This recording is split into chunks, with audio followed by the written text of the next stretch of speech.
2017年差2天上牌的奔驰赛季本地小姐姐一手车，目前售价特别实惠啊，只要10.68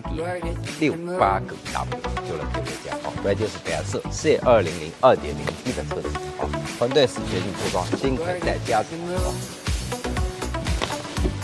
看里面类似极品城市啊，公里数14万啊，但是价格特别实惠，10.68个 W 就能特别价，团队是全新碟窗啊。桃木的石墨紧贴，外国的钟表蓝牙电话、巡航定速，所有的功能都是这类车。拉长的后排空间特别宽敞，4级的车子这个价位性价比太高了，包括双节窗啊，后排这里直接是可以加装后排机位，加装特别实用，这也是特别性价比超高的这一期整体后备箱空间也是很大的可以放2个行李架性价比也高，这些车子底